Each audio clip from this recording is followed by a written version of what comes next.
It's time for the Phil Ferguson Show.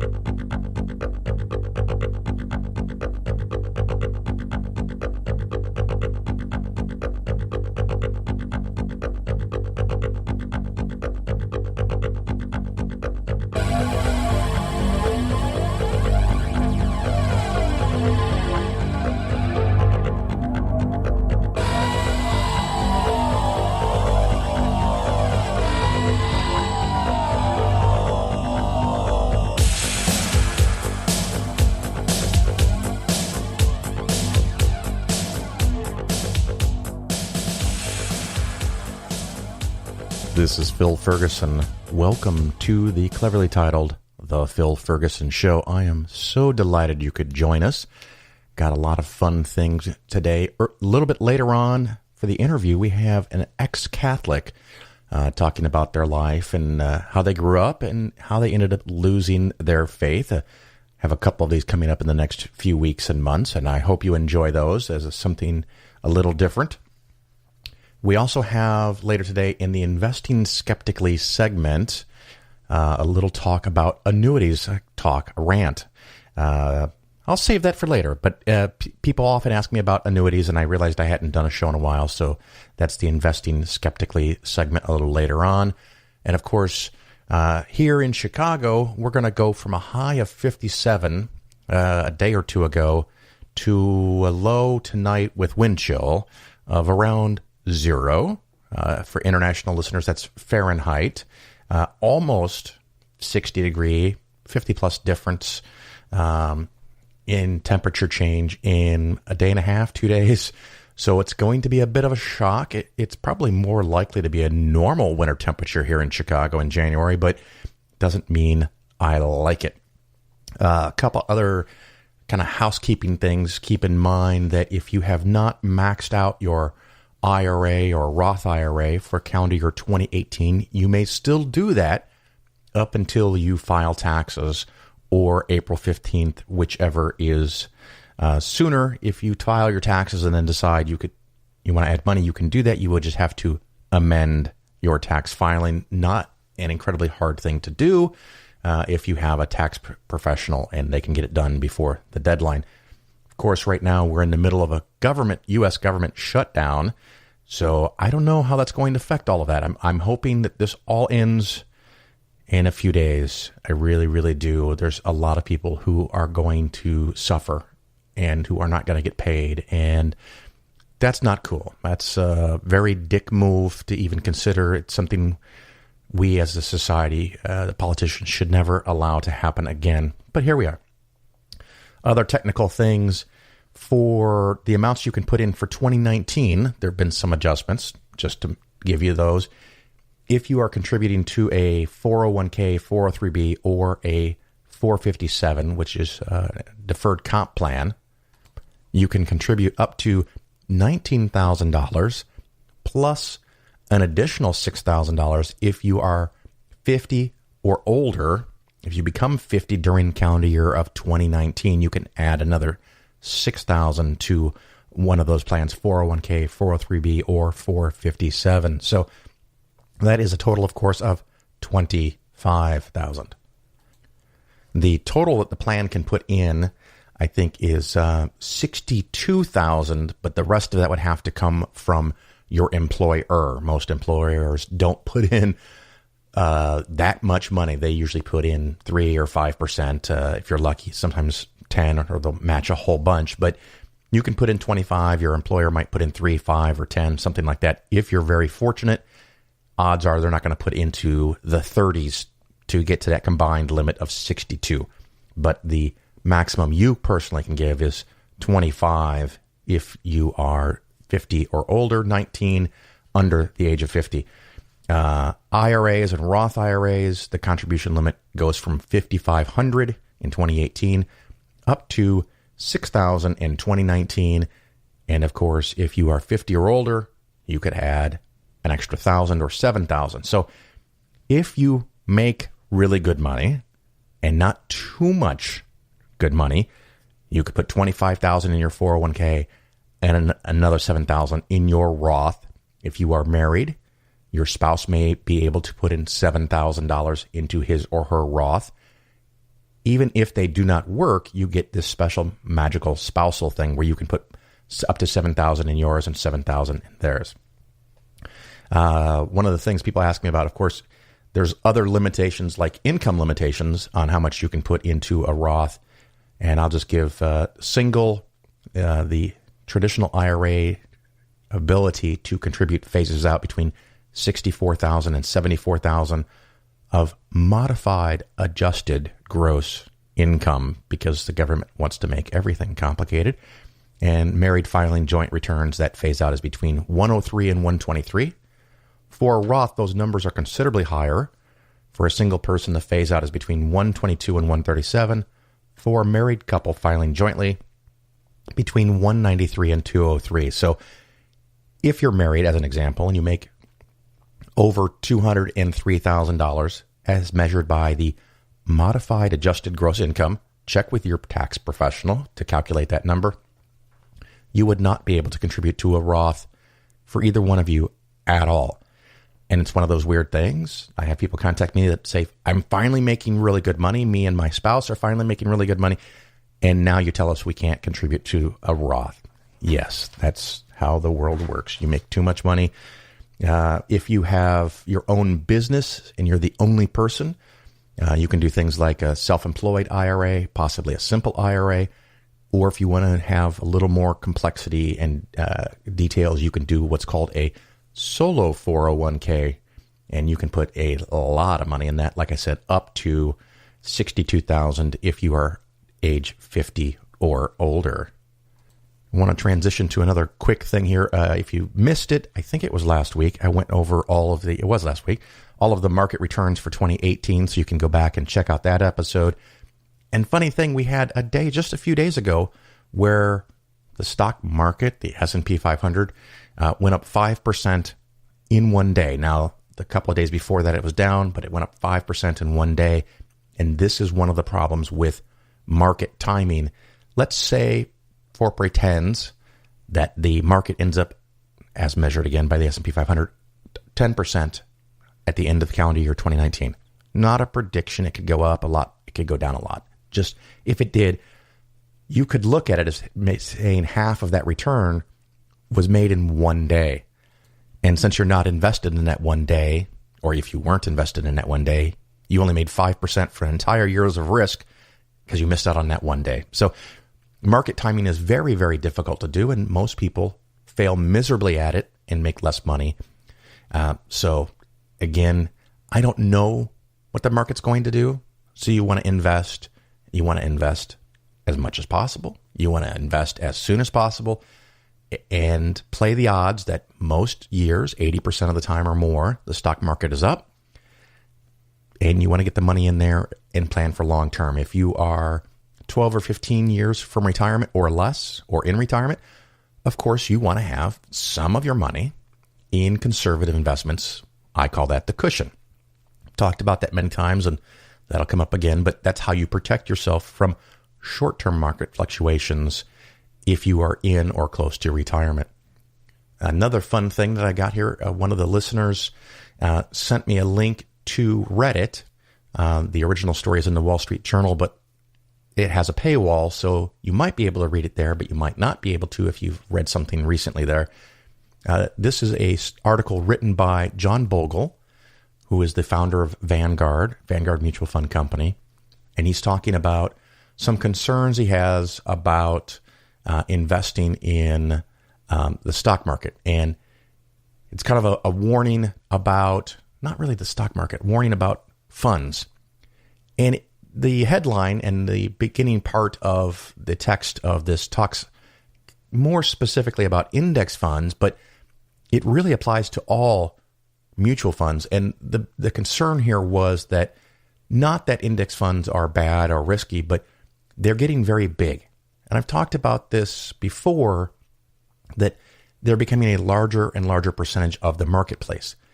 One could argue that at some point when mutual funds become too much of the market, now who is making evaluations of what companies are worth? Because if everybody just buys every company, it's purely a supply and demand thing. There's no appreciation because companies are making money. It's just simply more people are putting money in than taking out, and that could be a problem. I don't see that as a problem now, and I don't see that a problem in the next few years, because there will always be people who think they can beat the system. They don't even have to be the majority of investors. So it's not like when index funds have half the market, no one is left buying and selling stocks on their own. There will be those people, so I'm not worried about that. What this article did, and I'll have a link in the show notes if you want to go read it. It's a nice read, just take you a couple of minutes. John Bogle here is talking about a slightly different problem related to index funds and managed funds, in that several companies, and those companies are going to be Vanguard, Fidelity, BlackRock, and maybe a couple others, are becoming very, very large. And through their index funds and even through their managed funds, they're getting to the point where they can own a generous percentage of pretty much all American corporations. So if you have a big U.S. corporation, I'm just going to pick AT&T because it popped into my head. If you get to a point where half of the money is owned by 3 or 4 mutual fund companies, so let's say Fidelity, Vanguard, BlackRock, and 2 others all together own 50% or 51% of a company, could they then use their influence and their power to vote on corporate governance to change the way that company behaves or acts? And that is a concern. That is a legitimate concern. We're not at that point yet, but in the article, John Bogle suggests a few possible ways to limit that, restrict that. And one of them, of course, is to have more mutual fund companies that have incredibly low-cost funds, and maybe some of the second-tier companies will put out more index funds, like Schwab has really entered the fray and has low-cost funds. So maybe there's more competitors, so you decrease the odds that a handful of companies can come together. There's other ideas, and he admits that they're not great ideas, but he couldn't think of anything better. So that's something that I'll keep an eye on. I don't see it as a problem today, but as Vanguard continues to grow, as Fidelity continues to grow, and fewer people individually invest on their own, and they all use mutual funds, and they all use mutual funds in a handful of companies, does it at some point become a problem? And then at the very end of the article, John Bogle reverts to his one of his regular things is to talk about the value of index funds. And if you will allow me, I want to read this couple of sentences just to give you his thoughts on it. And of course, this is quoting his text. Quote, "The enormous value of index funds should not be ignored. First, index funds provide investors with the most effective stock market strategy of all time.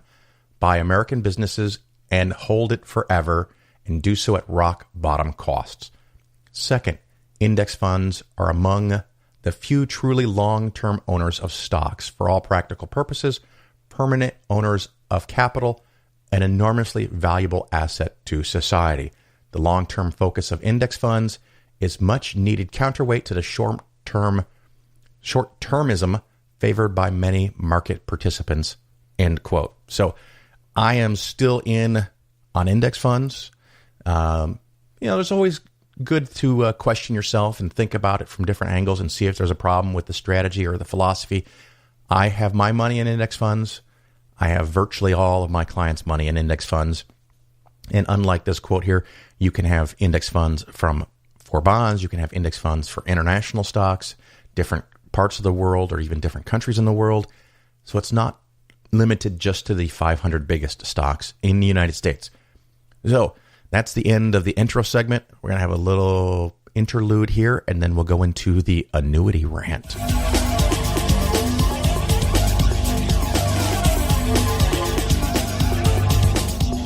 How you can justify wanting to take something away from people from 95 that gives meaning to 95% of the American people and replace it with something that gives meaning to just 5% of the American people? Well, What an incredibly stupid question.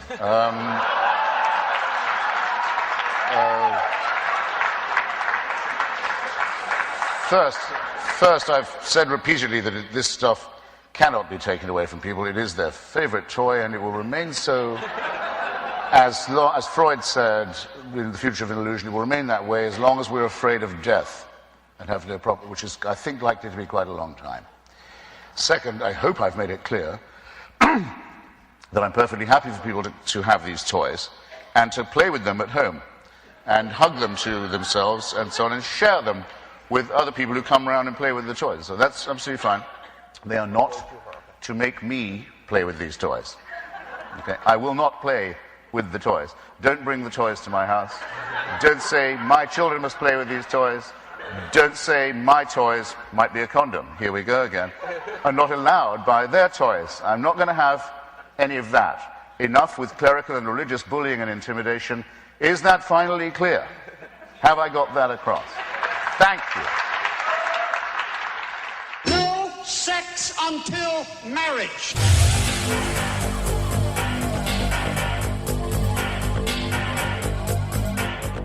All right, everybody. Today's Investing Skeptically segment, annuities. It's one of those things that I talk about on a regular basis, and sometimes it's a surprise to me how long it's been since I've talked about it last time. I've had several people ask, and I give them some old show numbers best I can. I don't have the best records on what I've talked about in the show, but it's something I've been meaning to talk about again, annuities.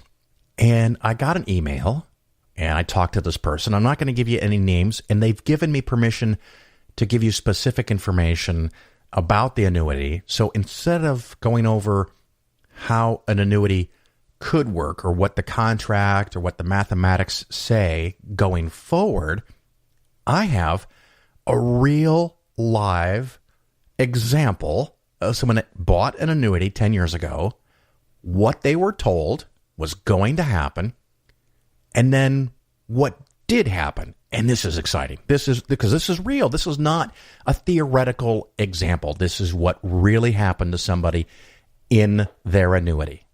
In December of 2008, they rolled over money from an IRA into an annuity.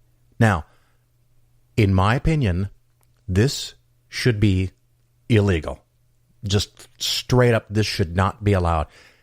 The only thing that you could possibly have an argument on of why you would want to get an annuity is because there is some favorable tax treatment. They're usually so bad that that becomes a comical farce of a reason to have one. But if your money is already inside of an IRA, you already are not paying any taxes. So annuities become, I think, to the point of being criminal. However, the salesperson doesn't have to worry about that. We don't have the fiduciary standard, and we didn't have this back in 2008.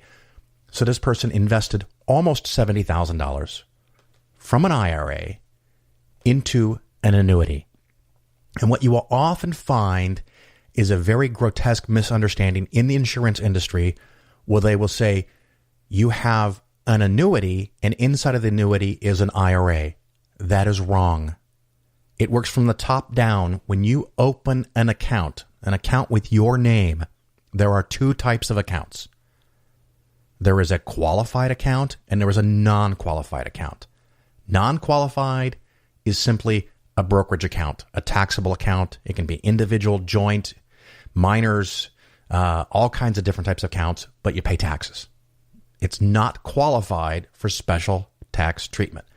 And then there's qualified accounts, IRAs, Roth IRAs, 403B, 401k, 457, a lot of different types of accounts there. Solo 401k, simple IRA, dozens of types of accounts there.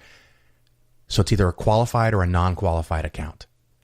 Once it becomes a qualified account, inside of that account, you can put money.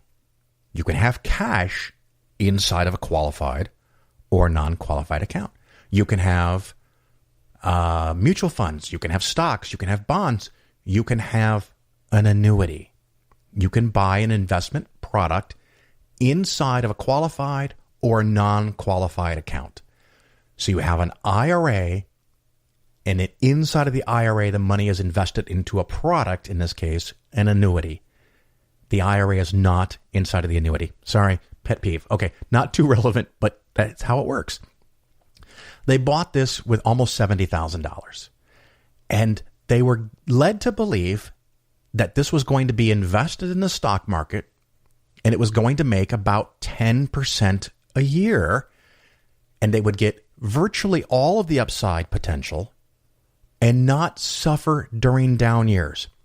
Fucking magic, right? Just on the surface, if you regularly listen to this show, if I tell you you're going to make all the upside money and not lose when the market goes down, you should have your skeptical alarm bells going off going, wait a minute, how does that work? How does an insurance company make money? Big profits. How do they pay a salesperson? How do they pay for these giant buildings in big cities around the country when all they're doing is giving me everything when the market goes up and then covering my ass when the market goes down? It just, come on. It just can't work that way. An annuity, in theory, can give you a generous portion of the upside and limit your downside. But on net, they plan to make generous amounts of money off of you. That might be okay if that's what you want. If it's sold properly and they go over and give you legitimate examples. I'm not inherently opposed to the concept of an annuity. It's just so often it doesn't work out like you think it's going to, that by default, I have to assume it's a piece of shit until you can convince me that it's not. Well, here is a case where the person invested $70,000, and let's take a look at what they could have made if they were in the S&P 500. It happens to be that during the last 10 years, the stock market has done really well. Really, really well, and we're happy about that. The last calendar quarter, not so good, but okay, 10 years minus one quarter, still, it's gone up a whole lot. Matter of fact, if you had put in $70,000 in December, actually it's going to be January because it's exactly 10 years ago is how I did the math.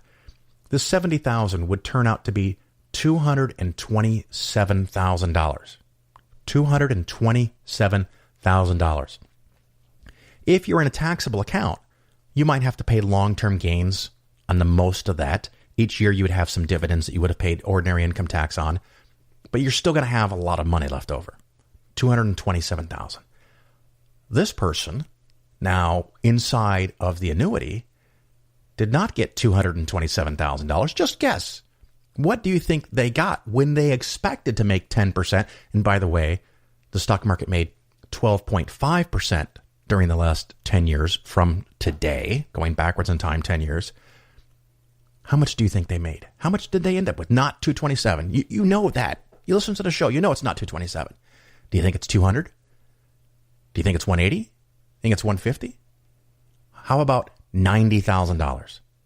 Their $70,000 turned into $90,000. They made a compound average rate of return of 2.65%, while the stock market made 12.5%. They got 2.65%. They thought. Now, the contract probably showed all the math and all the reasons they weren't going to get the 10, but the salesperson either told them or led them to believe that they were going to get 10. They did not. They got 2.65% when the U.S. market went up 12.5% per year the last 10 years. They have $90,000 instead of $227,000. They're short $137,000. Where the fuck did that money go? I'll tell you where it went. It went to the insurance company because they're long-term investors. They invest the bulk of that shit in the stock market. And they add money all the time because they're selling annuity contracts all the time. They're paying out all the time, so there's some give and take. But the bulk of their money is invested for the long time. long periods of time, and they invested in the stock market. They made more money on your money. They made $130,000, $140,000. You made $20,000. That's staggering. Your $70,000 returned you $20,000 for you, and it returned $140,000, give or take, for the insurance company. Why do you think they pay salespeople so much money to sell annuities? A salesperson, depending on the annuity contract, can get 5 or 8%, sometimes 10, 12, 15%. I'm not aware if there's a legal limit on it, but I've seen a lot of 10 to 12s, some 15s. So if they make 10%, you buy $70,000, the salesperson gets $7,000. I would have to have someone as a client for a decade, and at any time they can walk away before I can make that amount of money. That's why that's so freaking sexy. If you want to make big money, get a gig selling annuities. I'm telling you, if you don't have ethics or morals, if you don't want to start a church, go sell annuities. You can make a ton of money. On some occasions, it might be the best investment for the person that you're specifically helping. However, a bulk of the time, it's not going to be. And of course, in this case, when they called, so the cash value was $90,000. But there's a thing called protected cash value. And they said, oh no, you don't have $90,000 in your account. You have $143,000 in the account, which works out to be 7.5% return per year. Your money doubled. That's why I said, ask them if they take the cash out, how much do you get? And they said $90,000. Okay. If I take out the cash and it's only $90,000, what's $143,000? Well, that's the protected cash value amount. So in annuity companies, insurance companies often have other names for things. The thing that you want to look for is the word cash value. I don't know if it's regulated, but that's the one thing you can count on being what you really have. In this case, the other thing, the protected cash value, I don't know what that is. Now, they also had the choice here of annuitizing this because the person that bought this is now in their late 70s. And so the insurance company said, hey, you can annuitize this now, and we'll pay you out $7,000 a year. Well, that's 5% off the 143, and you might think, hey, that's a reasonable number, although the 143 is fiction. It's going to be $7,000 from the $9,000, which is, not quite 10%. It's going to be 7 or 8%, doing it on top of my head, 7 or 8% payout. That's nice, but that gets paid out every year as long as you're alive. So if you annuitize this, $90,000, and the first year you get $7,150, and at the end of the first year you die, the rest of it could go away. Now, if it's tied to an insurance policy, that's different, and you might get the insurance payout. If the insurance policy is for $200,000 face value, you'll get the $200,000. You don't get $200,000 plus $90,000 unless there's additional riders that you bought. So for most cases, once you annuitize this $90,000 and you get $7,000 a year as long as you live, and it's forever, no matter how long you live. And that can be kind of cool if you know in advance you're going to live a really long freaking time. So my recommendation to this person had to be to take out the $90,000, invest it in a reasonably conservative portfolio because this person is up in years. Maybe if it's half in the stock market, half in bonds, you could theoretically, no guarantees, and this is what spooks people, make 7% a year. You take out 5% a year, which is $4,500 out of $90,000. $4,500 is a lot less than $7,000. But you can take out $4,500 a year in perpetuity and still keep the $90,000. So if you decided you want to take out more than $4,500, which is not recommended, you could take out $7,000 a year. And a neat way to look at this is if you have $90,000 and it makes no money, you're making 0% return. It's just sitting in a checking account. It's under your mattress. I don't care. You're making nothing. If you deduct $7,000 a year, 10, 11, 12, almost 13 years, It's going to take almost 13 years for that to go to zero. That's how, because 10 years is 70,000, 77, 84, 91. It's going to take almost 13 years for you to drain that account. How long are you going to live? How is your health? That's if you make no money.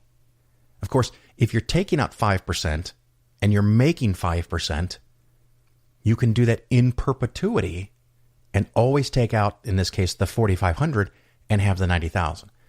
If you want to start taking out 7,000 out of the 90, if you're not growing by 7,000 every year, you run the risk of running out at some point in the future. So that's where it becomes a little dicey. But my rule of thumb is 5%. If you're retiring like in your early 50s, 4 might be a good number. In this case, the person's retiring closer to 80, 6 or 7 might even be doable. Maybe they can take out $6,000 a year, because if the account is making 4 or 5%, the account's probably going to last longer than them anyway. But if you take out just the 5%, if you want this to go to your descendants or to a spouse or a significant other, you can have the 90,000 and take out a little less, and it lasts forever. And obviously this annuity is not going to make a ton of money going forward, because it's only made 2.65% per year when the stock market made 12.5%. So there is a real world example of an annuity. And let's see, who is this from? I'm just scrolling to the top of this page. Not that it matters, because they're all like, this is Pacific Life. I don't think I'm going to get in trouble. I'm giving actual facts here that were presented to me by an actual person. This is no different than other contracts. And this is a variable annuity invested in the stock market. The person thought they were going to get 10% per year compounded annually. They ended up 2.65%. So people ask why I don't like annuities. Now I can point them to this recent episode. This is the reason why I don't like annuities.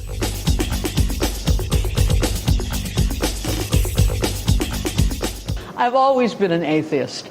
I simply, as time went on, I became more interested in American intellectual history, and I felt that the secular side of our history was very much underrepresented in readable, popular history books. So that's how I got into it. I am not an atheist propagandist in that I'm not interested in converting people to atheism.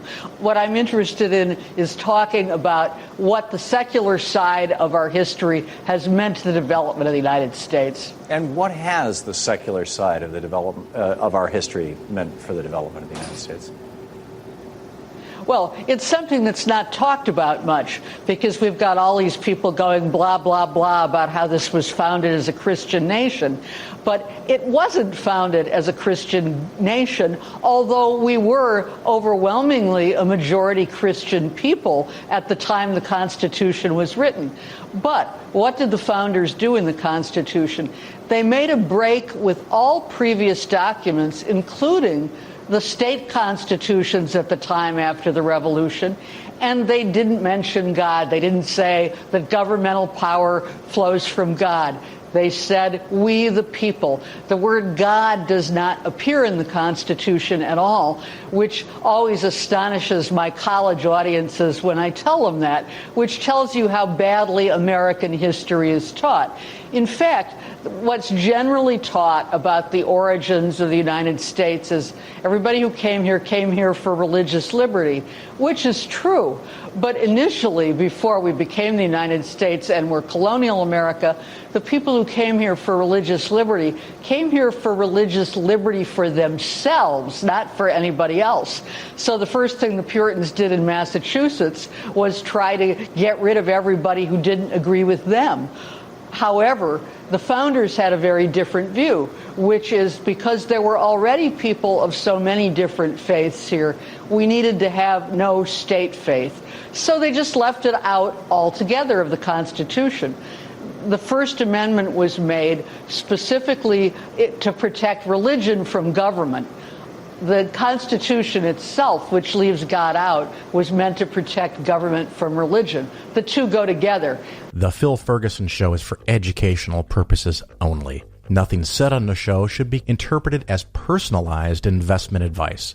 Your investment should be based on your situation, and you should consult with your financial advisor before taking any action. The show may contain ads. These ads are placed into the show by the hosting company after I finish recording and editing. I have little control over the content of the ads, and you should not assume that I support their products or claims. If you choose to support the show via the new Patreon page, that support does not create an advisor-client relationship.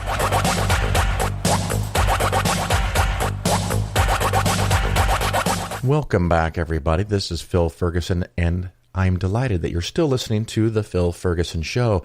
Today, we're going to do a nice little segment that I do a couple times a year, where we're going to talk to somebody who used to be religious and now is not, and we're going to kind of go over the story and the journey and what happened. And with me today, I have Shannon Moore. How are you, Shannon?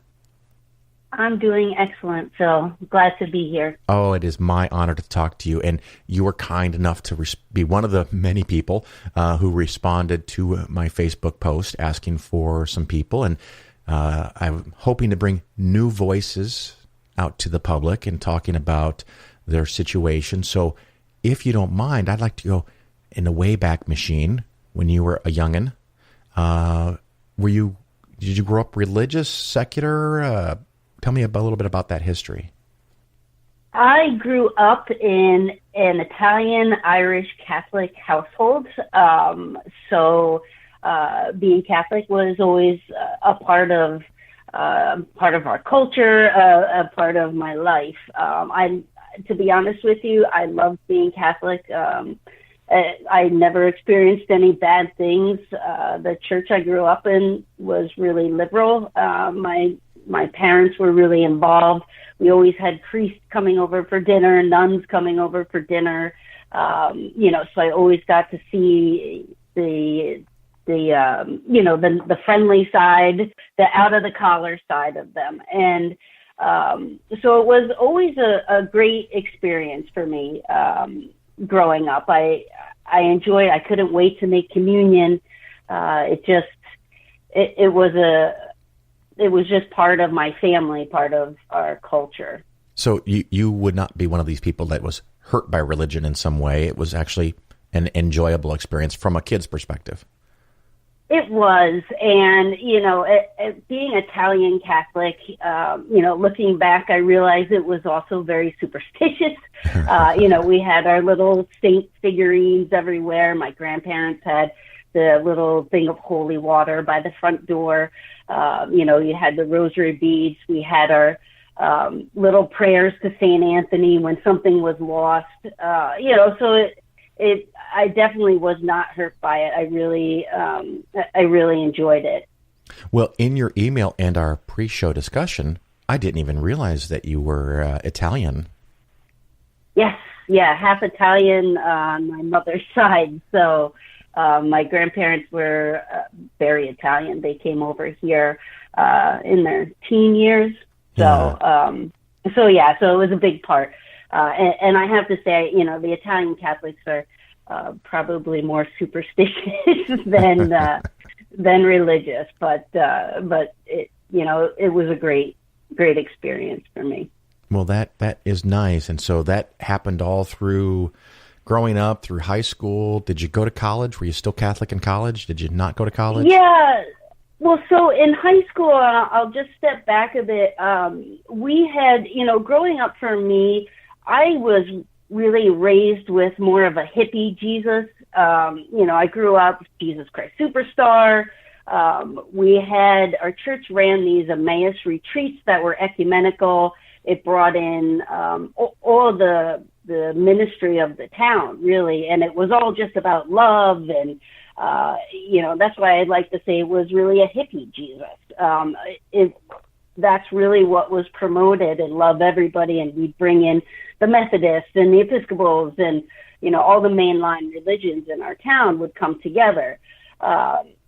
So that part of it, I loved, and that was for me, the going to mass and the saying prayers in unison and kneeling and sitting down and standing up at the right time.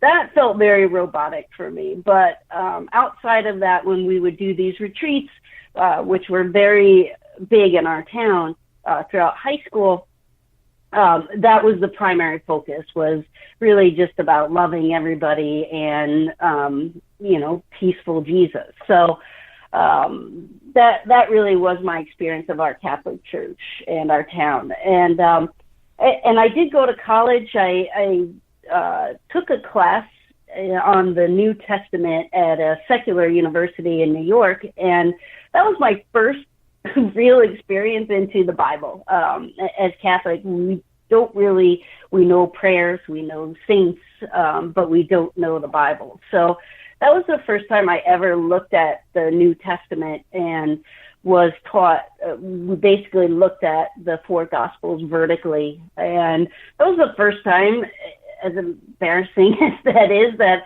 I realized that, the birth story wasn't in every Gospel, or just the discrepancies between the Gospels. So that was the first time where I said, okay, this is why Catholics don't focus on the Bible. There's discrepancies. We pull out stories from it and draw inspiration, but, we're not, Bible scholars. Sure. As a Catholic. And so I'm guessing you grew up in the Northeast somewhere?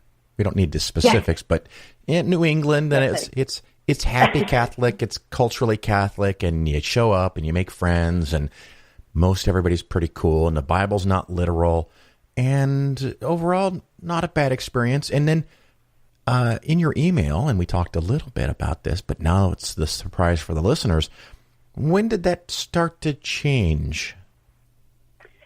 So I actually moved, and like you said, yes, I grew up in what I thought was a very diverse part of the country in the Northeast.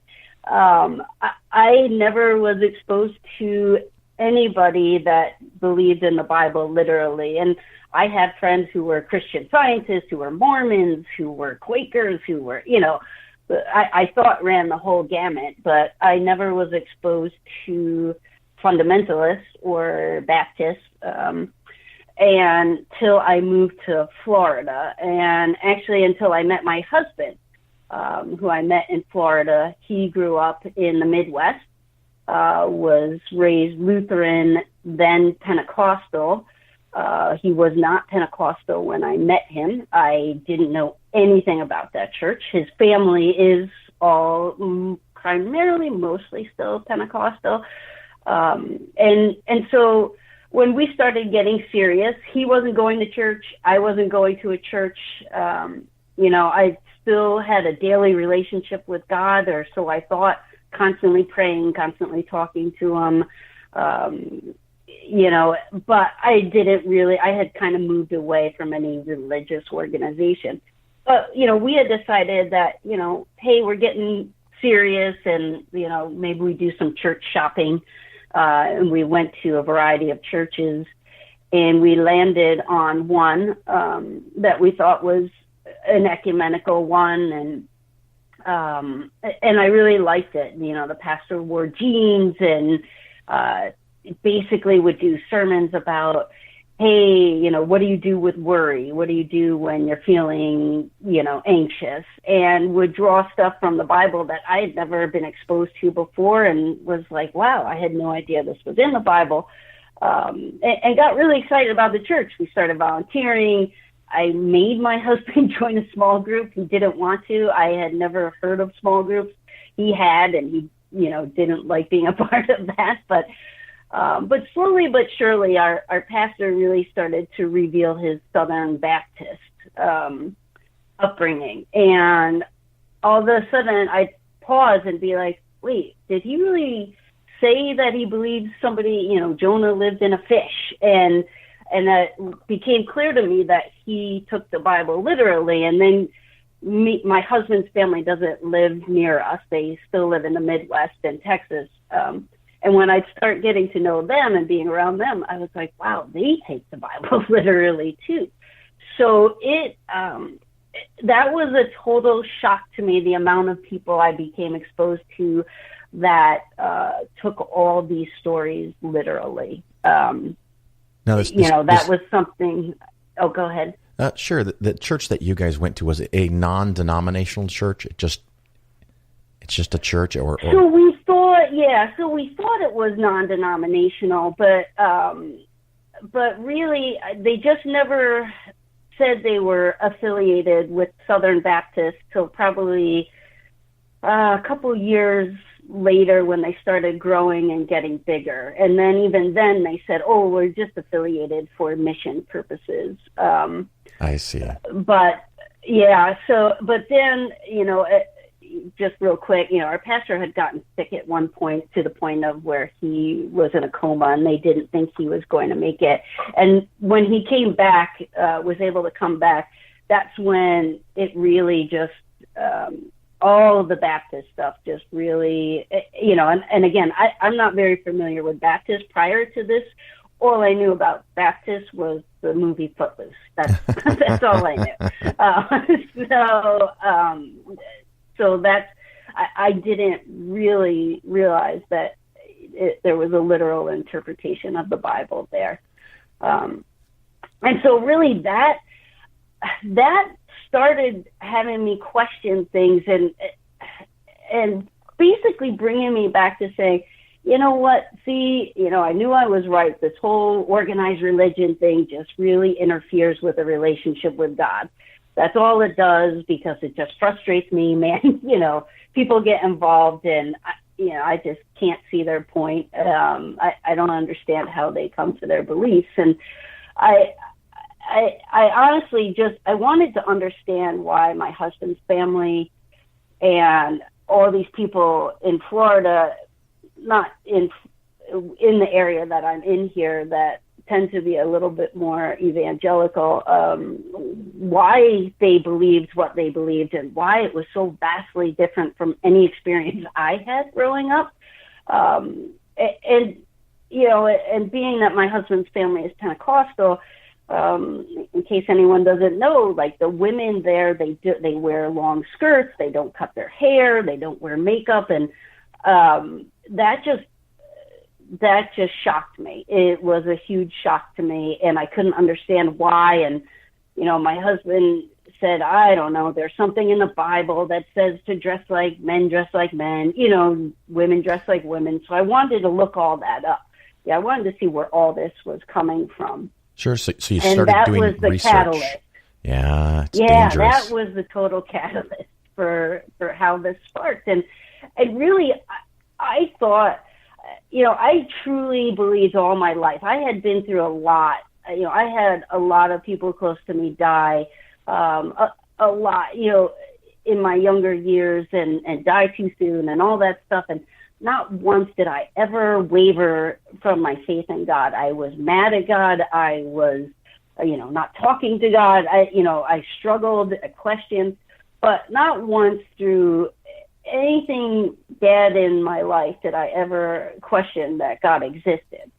And so when I started this journey, honestly, this would, not believing was never even a thought that this would ever happen. And, I thought, again, that, I would just be more, convicted that religious organizations are not for me and that I'm above that spiritually. Sure. It's one of the most dangerous things a believer can do is to start to do research. And so you got some books. You read the Bible, I assume? Yeah, I was trying to find, what I'd studied at college, that one course, and I had, found Bart Ehrman's course that I took on Audible. I had found The God Delusion. I just basically became obsessed with consuming information. I also had downloaded, I want to say it was Michael Shermer's course on critical thinking skills, or maybe it wasn't his. But, basically on our brain and how our brain works. So I took it from so many angles. And to be honest with you, in the beginning, especially Bart Ehrman's course, I was like, yeah, this is no big deal. There's discrepancies in the Bible. Of course there is. That's why you can't take it literally. And there was stuff in the God Delusion that I just, I was kind of rejecting in the beginning because I was like, Dawkins is using the Westboro Baptist. That's extreme. And I was rejecting it and trying to push it off. And even when Bart Ehrman was talking about, the problem with suffering, and I was like, yeah, but still, that doesn't mean there isn't a God. And it just all started falling apart. The more I would research, the more I would think about, the more ideas that I used to struggle with, little doubts as a kid about, how can nature be set up like this? How can God have set up, animals savagely killing other animals, and, that's just nature, little things like that I'd always kind of put aside. It all just came crashing down. And I remember pretty specifically, I was walking my dogs, and all of a sudden it's like I thought, okay, you know what, I think Jesus was just another, teacher of the apocalypse, and okay, not a big deal, so maybe I'm Jewish. No, I'm not Jewish, because the Old Testament is horrific, because I had been reading that, like you said, and that's not the God I ever knew about. And it just started hitting me, and I started to tear up, honestly, and I said, oh my God, then I have no basis for believing in any God. And I had done world religion studies in college as well, and there were things I drew from that, but there were no more valid than Christianity. And I started to cry, because all of a sudden all these thoughts started coming into my head, and it was, oh my God, if there's no God, that means I'm never going to see my mom again. That means I'm never going to see, all these friends and family members that have died again. And that hit me really hard. And it still hits me hard today. That's probably the hardest piece of this. And I had to tell myself, okay, breathe. If that's true, then what does that mean? They all know I love them. There's not a single thing I would have changed on how I interacted with them and our relationship. So, okay, you're going to have, I'm telling myself, you're going to have to deal with that. Yep, you're going to have to kind of rebury them. And then it was... How long did this whole process take? This realization was like this flood of thoughts in my head that I had to stop myself, because, it was like, okay, but, all right, well, what does it mean then? And then I was like, well, okay, the good news is that's why there's so much suffering in this world, because there is no God. So I don't have to question that anymore. So that was a good part of it. And then it was, oh my gosh, who have I been talking to and getting guidance from all my life? And then I realized, well, you've just been talking to yourself, and I guess it's just a culmination of all the experiences I've had with, family members, teachers, mentors, counselors, movies, books, that come into my thoughts when I'm wrestling with problems. And then, ultimately the thought was, oh my God, how am I going to tell my husband this? Yeah. So it was, that moment, it just when it all came crashing down and I could no longer reconcile anything anymore. It wasn't. I cried a lot through it, because it, you just felt like somebody knocked the wind out of you. That is what it felt like. Sure. Now, I understand from our previous discussion that at some point you did tell your husband. How did that go?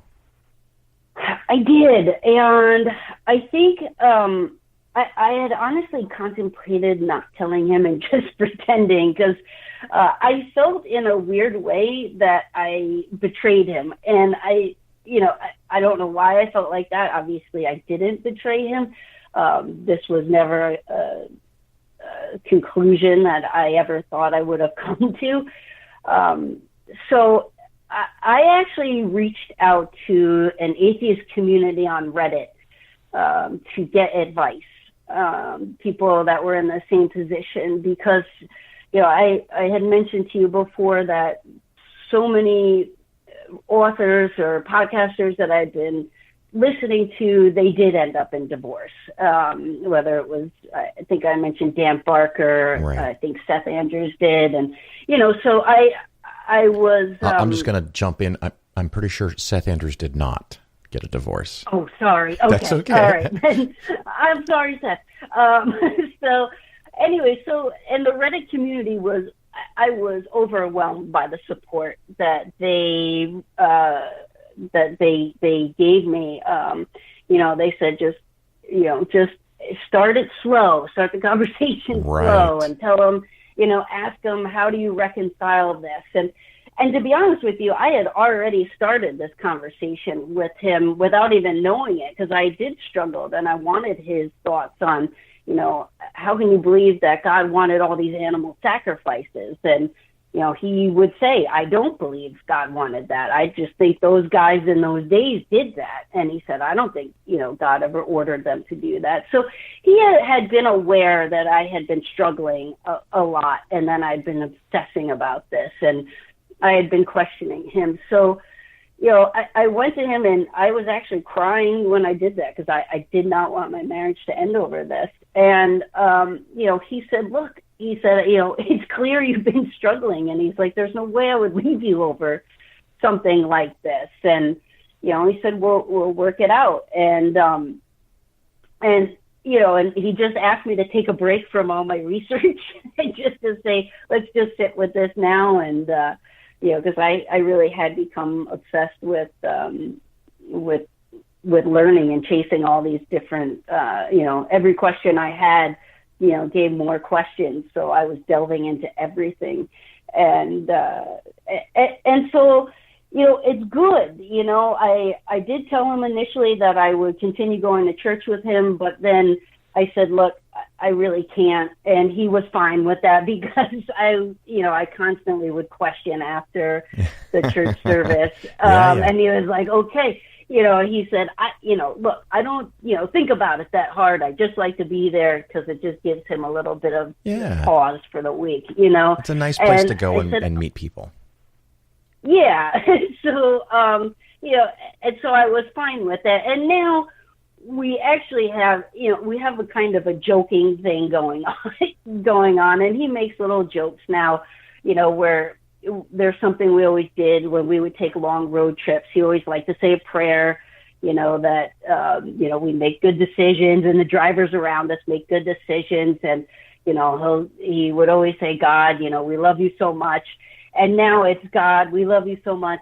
Well, wait, I do. And he's like, some people, or things like, I had to leave for a surgery, fly up north for a surgery that my sister was having. And so he always leaves me these little notes. And, he left me a note that morning of the flight saying, I just want you to know everything's going to be okay. And, I said a prayer for you and your sister, so suck it. And so, so we joke like that now. That's awesome. Yeah. So it's good. I think he still wishes that I'd come back, but, we certainly never pressure each other one way or another. And it's a relief. That was the biggest relief, and the Reddit community was just so such a powerful support to help me get through that. All these strangers that I reached out to, I was just shocked at how much support they lent me. I'm delighted to hear someone got a positive experience on Reddit. yeah, I know. That's not always the case. Because I'm not really a Reddit user, so. Yeah, you just popped in and said, hey, I want someone to talk to, and they were helpful, and that's fantastic. And I do like the way that you did it, and I do like the advice that it sounds like you got. And a lot of people, when I've talked to people that are married, when one person loses their faith, they kind of want to just go blurt it out to the other person and say, okay, I'm an atheist. And even if they knew, like your husband did, that you'd been doing research, it can be a real shock, because you've put so much time and thought and effort into it, and they've not. And to them, it could seem like you changed overnight, in an instant even, and they have no time to get up to speed with where you are. So it can often be very helpful to, kind of walk them into it and say, hey, I was thinking about this thing. What do you think about that? Just a few minute conversation, and then you move on. Or what I like to have people do is say, I've read some things and I've got questions. I wondered if you could read them so we could talk about it. So I really like that very casual approach where they get to learn that you're questioning and why you're questioning and some of the thought processes and some of the context behind it, so that when you finally do go, yeah, I'm just not sure this stuff is real, that they go, yeah, I kind of figured that was where you were going. And it doesn't always work, but it worked well for you, it sounds like.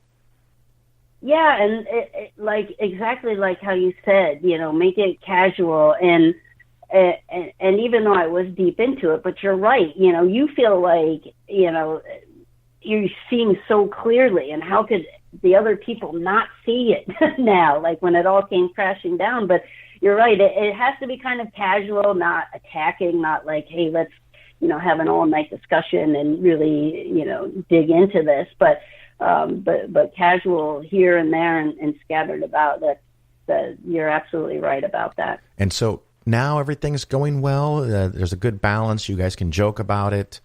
And families either doesn't know or they tolerate it, and everything's pretty cool. Yeah, so his family does not know. So and I don't know how they would react, but thankfully we live very far away from them, yeah. So it's not really, it doesn't really come up.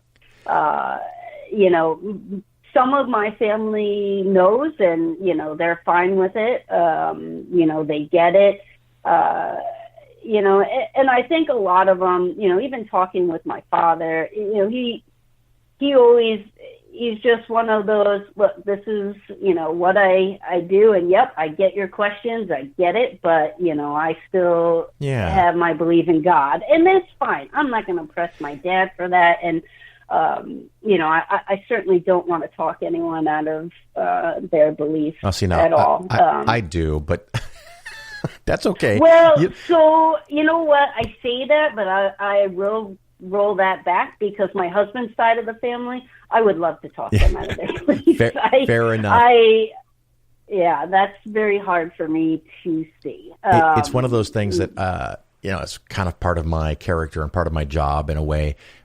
But I also don't really do much of that at all with family, because that's dicey, man. That can be rough. So, hopefully someone else can talk to some of my relatives.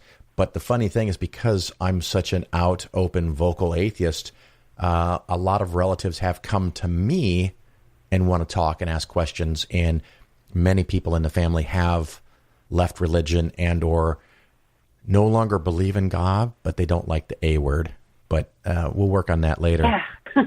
Well, Shannon, that's always the issue, is the A word, for sure. Well, I know you have work to go back to, and we spent our almost 30 minutes that we wanted to schedule this for, and we got the whole story in, and it sounds like things are going well.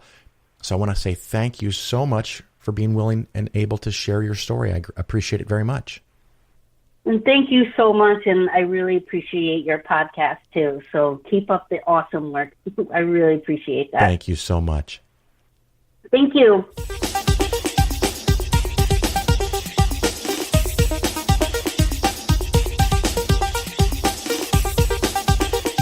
You're listening to The Phil Ferguson Show. It is now time to wrap up the show. I thank you for listening through all of that. I hope you enjoyed it as much as I enjoyed putting it all together.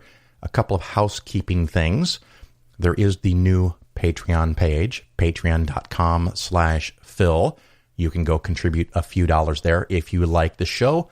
I think the minimum level is $1 per episode.